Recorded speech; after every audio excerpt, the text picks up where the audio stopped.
Sa isang bansang puno ng ingay ng politika at kontrobersya, sino ang nagsasabi ng totoo? Sino ang nasa panig ng bayan?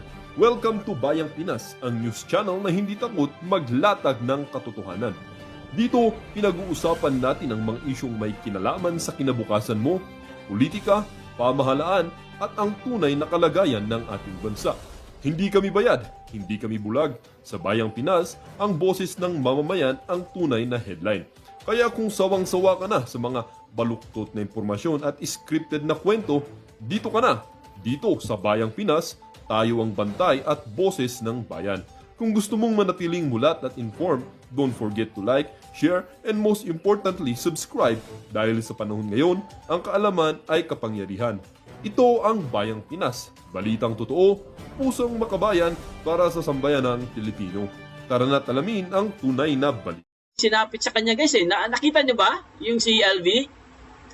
Tingnan nyo na lang sa mga sa mga ibang kasi hindi natin pwede ipakita dito guys, pero grabe po talagang nangyari kulong forever yung mag-asawa dapat lang talagang ikulong. Dapat ikulong na para hindi na mamarisan. Ibang klase itong mga to. Yan po, pag-uusapan po natin yan mamaya Unahin mo natin si guys, no? Unahin mo natin itong nakatakas. Ano ba yan? Bakit may nakatakas na naman? Wala na bang katapusan yung nakatakas na yan? Grabe naman. Pero ang nakatakas ngayon mga kaibigan, iba. Ito panoorin po natin guys. I-play lang natin mga kaibigan para mabigyan po kayo ng bagong update sa ating mga balita. Ito na po, i-play na po natin guys. Ryan, tukoy na ba ng mga otoridad kung papaano nakatakas itong Chinese national?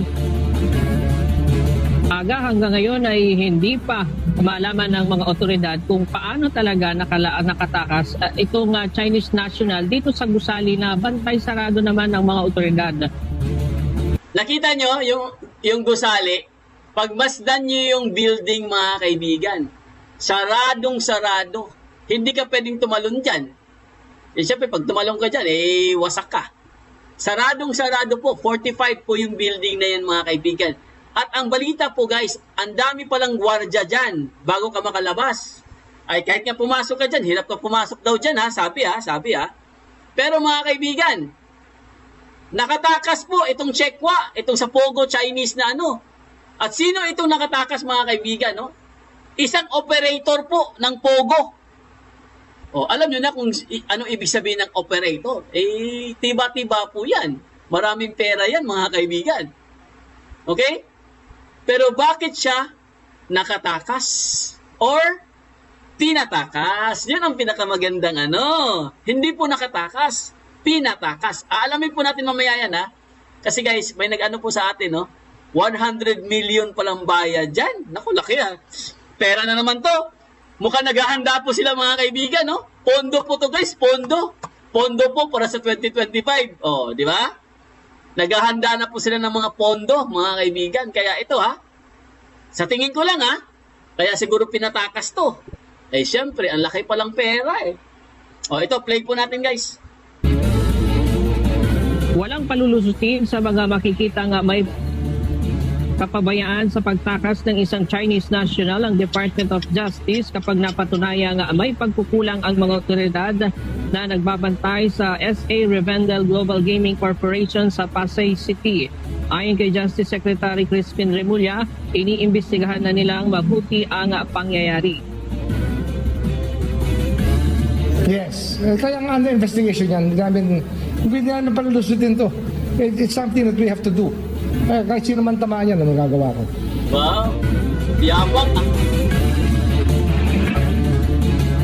Sa impormasyong natanggap ng Department of Justice sa pagkakakilanlan ng nakatakas na Chinese national na maaari umano na isa ito sa pasimuno sa scam. Ang detail na sinabi sa akin that caught my attention is VIP, meaning to say person of interest talaga. May be one of the co-conspirators in the scam. So we're investigating kung sino nagpakawala, paano nakawala, at under what circumstances. Ang PNP at NBI ang siyang pangunahing nagbabantay sa 231 foreign national na nananatili sa gusali ng SA Revendell Global Gaming sa Pasay City. Isa umano sa problema ay ang kakulangan ng pasilidad na pagdadalhan at mga tauhan na siyang magbabantay sa mga Pogo workers na ito. Samantala, ang kinumpirma ni Secretary Nimulya na pinoproseso na nila ang summary deportation sa mga foreign national. Maliban sa mga may iba pang mga kasong kinakaharap pa dito sa bansa, nanindigan din ito na sa pagsasampa ng kaso laban sa mga dayuhan na tila hindi iginagalang ang batas ng Pilipinas. Imagine, nahuli mo na sa Las Piñas, hindi pa rin ginalang yung sistema natin, lumipat pa sa Pasay. And can you imagine the network of lawyers they're employing? Kaya nga nakapag-file sila ng habeas corpus cases. Talagang niloloko yung legal system natin. Wow! Narinig niyo yun? Ang galing talaga ni Secretary Boy magsalita, no? Narinig niyo yun, guys, yung pinakahuli niyang sinabi? Niloloko daw ng mga itong mga Chinese mga pogo-pogo na yan. Niloloko daw yung legal system natin. Niloloko daw yung batas natin. Wow! Siya nagsabi niyan, ha? Si Secretary Boy yung nagsabi niyan, mga kaibigan. Niloloko daw tayo ng mga yon. Yung batas natin niloloko daw. Wow! Ngayon pa na nalaman yan, sir? Ang tagal ng loko-loko yung batas natin dyan. Maria Joseph naman, no?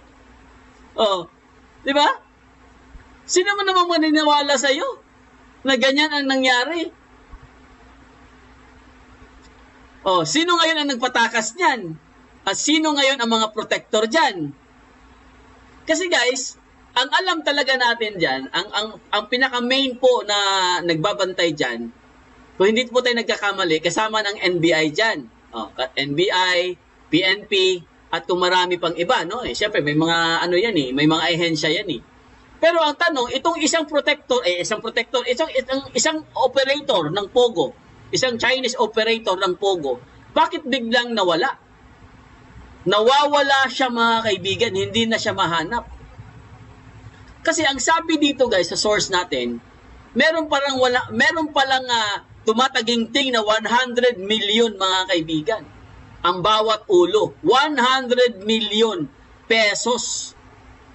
So, sabihin lang natin, 10 guard yan, 10 security guard yan. Sabihin lang natin, ito kwento-kwento lang to, ipagpalagay lang natin 10 security yan nakabantay sa kanya. O, bawat isang security tag 10 million yan. O, 10 million. Ay di 100 million na kaagad yun.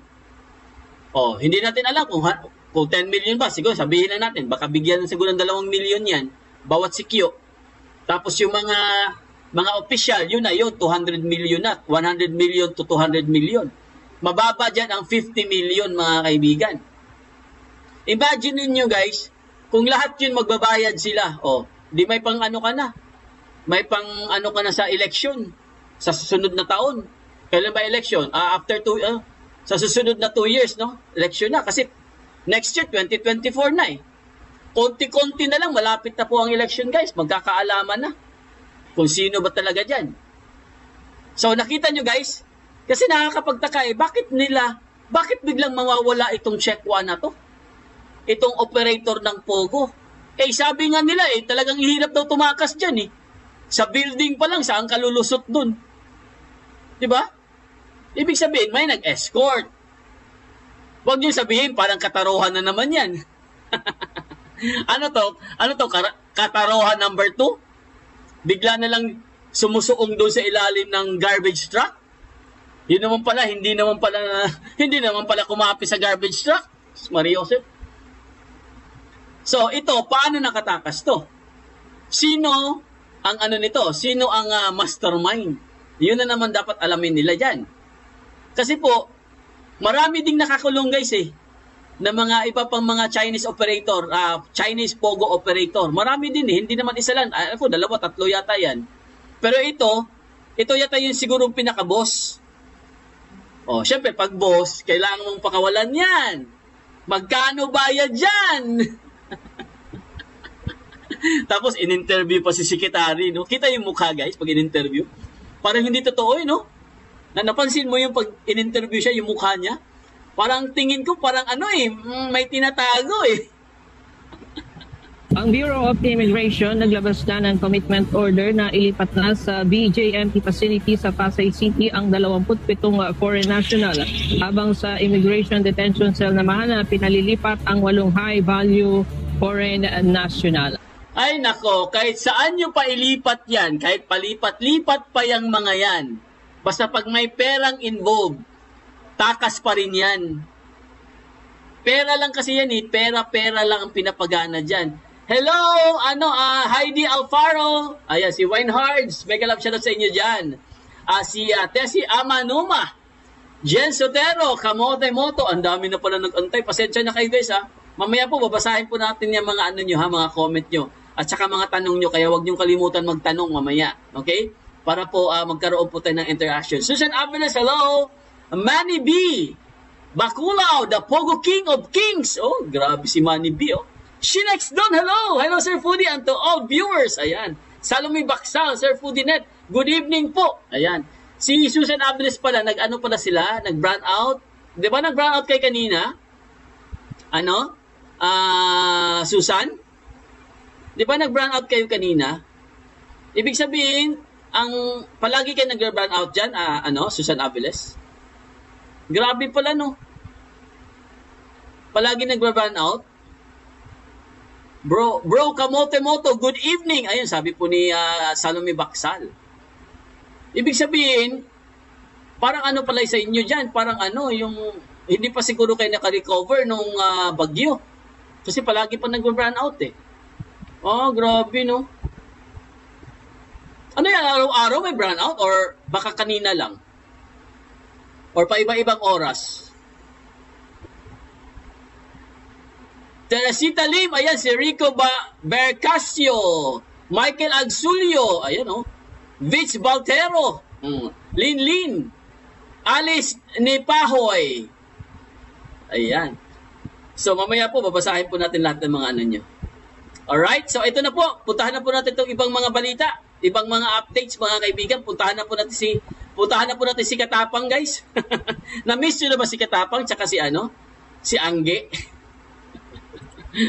Ito po pakinggan po natin ito, mga kaibigan. Ito po ang kasinungalingan nila, panoorin natin. Bagong pasabog po ni Katapang, guys. Ito, panoorin nyo.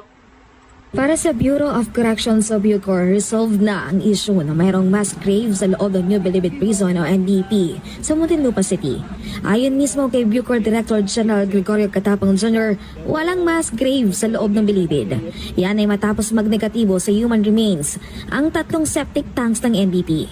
Matatanda ang ipinag-utos ng mga senador na mapasuri sa forensic experts ang lahat ng mga nahukay sa loob ng septic tank. Wala namang mass grave eh. So we already submitted to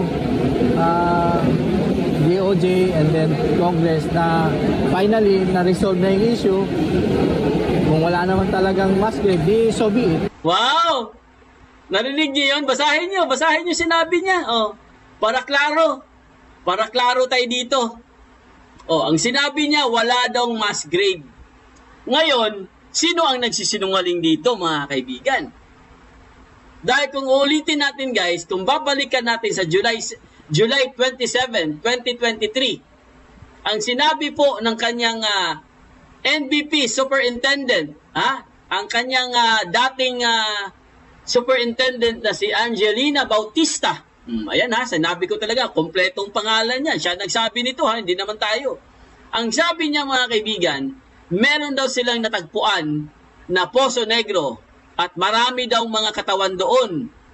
Katawan ng mga tao sa ilalim ng Poso Negro. So kung sa English pa, meron daw tinatawag na mass grave, mga kaibigan. Sabi po yan ni Angge. Talagang sigurado siya, mga kaibigan. Yung mga unang araw, July 27, 2023. Tingnan nyo na lang sa Philippine Star Global o kaya sa Inquirer. Tingnan nyo. Basahin nyo uli. Sinabi talaga niya yan. Hindi po tayo nagkakamali dyan.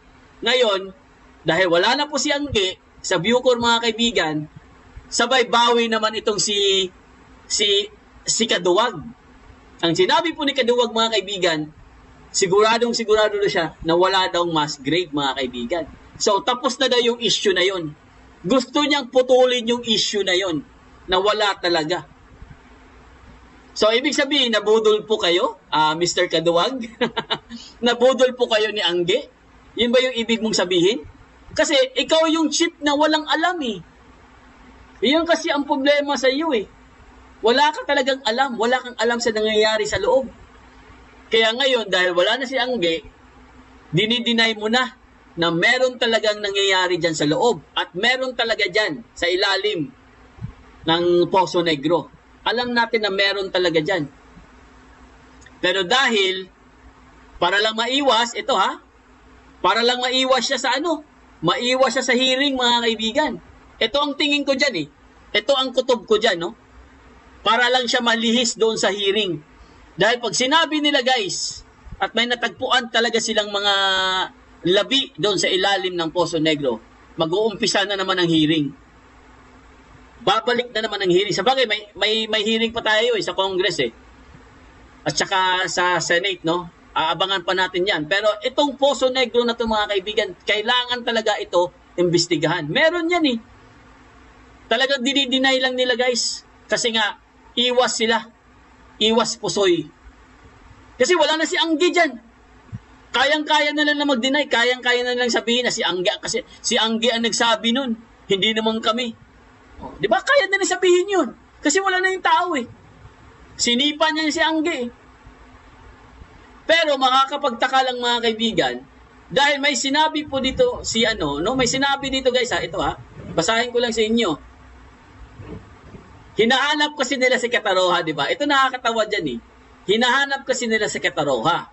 Ngayon, syempre, sino bang unang maghuhukay dyan? Syempre, yung mga taga-bilibid at mga PDL. Kasi kasama din PDL dyan, naghuhukay din sila dyan eh. At of course, under the supervision ni Angge. Ngayon, mga kaibigan, ang nakakatawa dito, kasi sinabihan daw siya, binigyan daw siya ng tip. Meron daw nag-tip sa kanya, mga kaibigan, at sinabi daw na andun daw sa loob, sa ilalim. Meron daw mga tao sa ilalim ng Poso Negro. May nagsabi sa kanya ito. Yan o. English lang kasi ito no? I-Englishin natin Someone gave a tip that this septic tank is a mass grave. So that's where we concentrated. Ibig sabihin, doon daw sila nag-concentrate.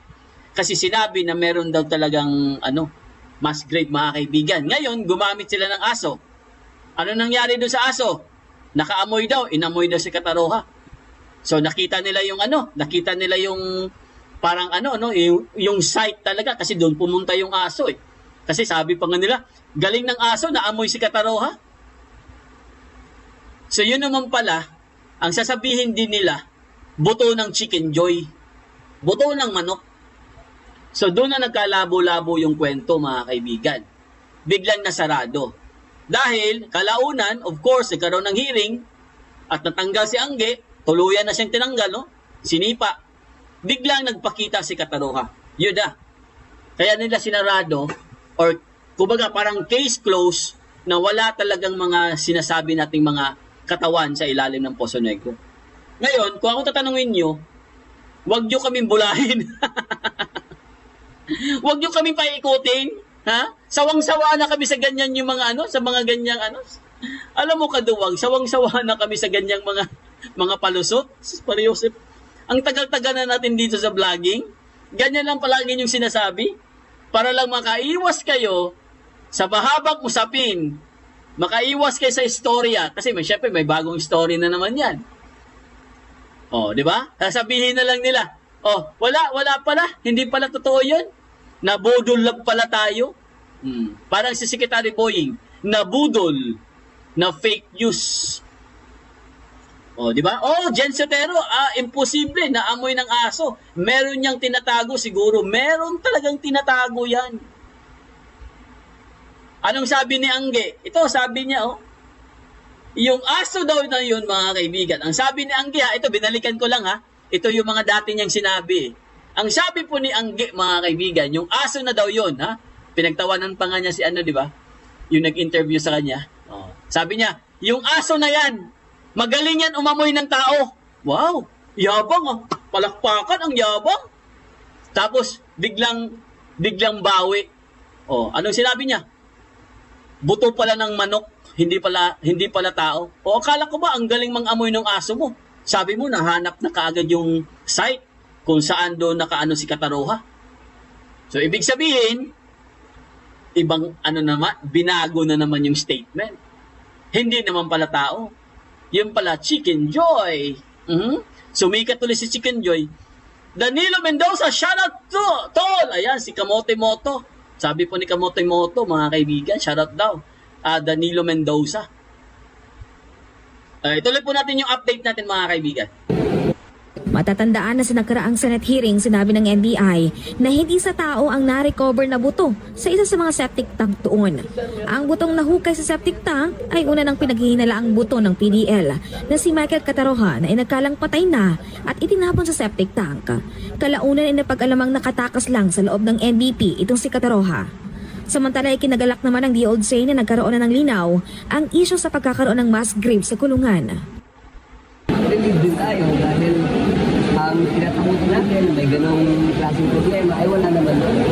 So we hope na patuloy na lang yung mga reforma natin, hindi na tayo lilingin sa likod. Samantala matapos makarecover ng droga at mga baril sa loob ng Bilibid ang mga taga-Bucor sa kanilang isinagawang Oplan Galugad ay pinag-utos ni Katapang ang demolisyon ng mga kubol doon. Matatandaan na isinagawa ang Oplan Galugad matapos ang rambola ng mga PDL kamakailan. Sa ngayon, 80% ang tapos ang Bucor sa pag-iba ng mga kubol at marami pa daw silang na-recover ng mga kontrabando. May mga drugs pa, may baril pa, no? Naisabit ko naman na kay Secretary yan. Naka-recover pa tayo sa Sputnik ng 4 na 45 at saka isang 40 caliber. Sa Justice Secretary Jesus Crispin Remulla, meron naman mga kautusan para sa mga na-recover sa mga kubol. Ang kwento naman talaga nito, nung tinanggal ang kubol sa labas, pinasok sa loob. Kung saan hindi nakikita. Kaya nung lumaganap ito, at nung nakita nga namin na wala na magpalagyan yung mga tao na dapat i-commit sa Muntinlupa, talaga nag-research na kami, pinatingnan namin, yun ang lumabas na talaga na finding, na yung mga kubol was housing privileged people again. Meron naman tayong ganun sistema sa talaga lang, ha? ng Bucor. Ano yan, pinaiipon ko yan sa Bucor, sabi ko wag nila, do not get rid of it. At ipakita namin sa inyo lahat na makikita namin ng materyales. Ay, nako. Ang pinakamaganda, tanggalin mo si Kaduwag. Yan ang pinakamaganda dyan. Mag-resign kayong dalawa. Umalis kayo sa pwesto. Yan ang pinakamaganda dyan. Yan ang pinakamagandang balita na inaantay namin. Bumaba kayong dalawa sa pwesto para matapos na yung usapin na yan.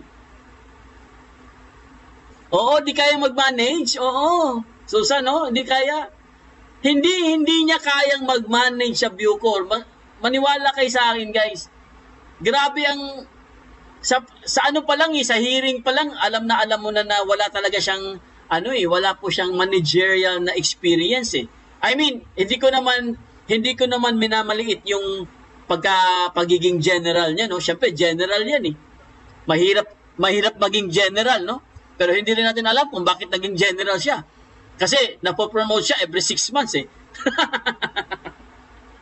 Di ba? Napopromote siya every 6 months eh. Sabi ha.